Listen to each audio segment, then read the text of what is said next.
April 5th, 2010, exactly 3 months after my 9th birthday. I sat in my bed across from my, even for then, old CRT TV.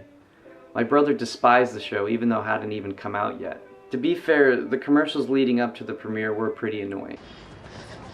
What time is it? What time is it? What time is it? What time is it? What time is it? Come on, tell me what time is it? What time is it? What time is it? What time is it? With this in mind, I kept the volume pretty low. Debuting with Slumber Party Panic, Adventure Time featured bright colors, diverse characters, and a new level of quirkiness. Cartoon Network had plenty of quirk to go around with Chowder, The Misadventures of Flapjack, and Johnny Test on air. Adventure Time still cut through the noise, and I loved it. Flash forwards to fall of the same year. New house, new school, time to make new friends. My 4th grade teacher paired me up with another kid to read a chapter out of Island of the Blue Dolphins. We were the only ones who got to read outside. Sitting at a picnic table, under a massive live oak tree, just out of earshot from the open door of the classroom, I asked him if he liked Adventure Time. For some odd reason, I hoped he'd say no so I could echo the opinions of my older brother. He said yes. That's the first time I'd heard that. And for the next 30 minutes, free from supervision and judgment, we gushed over the show. He'd become my best friend for the next 4 years.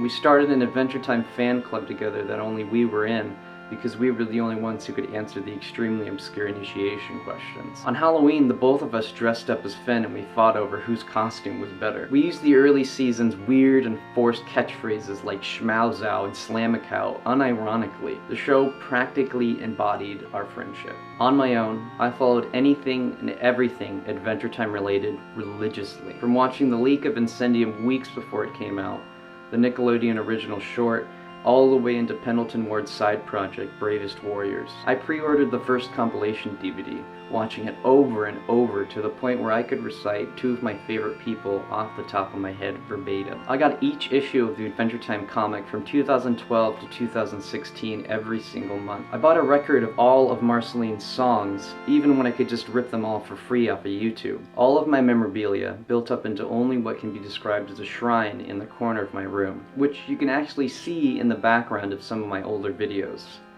That framing didn't merely happen by accident. I grew up with this show. Not saying it raised me to who I am today, but the impact it had on my life was undeniable. Finn started the show at the age of 12. I started watching when I was 9. At its finale, Finn and I are the same age, 17. Not an exact matchup, but the feeling still remains. A blonde-haired, blue-eyed kid with major character flaws but always means well. That sounds familiar. This whole mind dump of Adventure Time mess isn't to say that the show is perfect or even to praise it.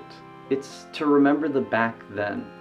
A verbal metaphor for my teen years. The show that I grew up watching happens to end when I'm all grown up. Jake's coping with growing old, Finn's realization that it's okay to fail, Princess Bubblegum's shift away from control freak, and Marceline's becoming okay with who you are all happened around the same time I experienced them in real life as well. The story arcs from a zany, sensory overload trip of a cartoon were just as drawn out, awkward, and stubborn as my own. While Adventure Time's story really has concluded, I've only finished my first act.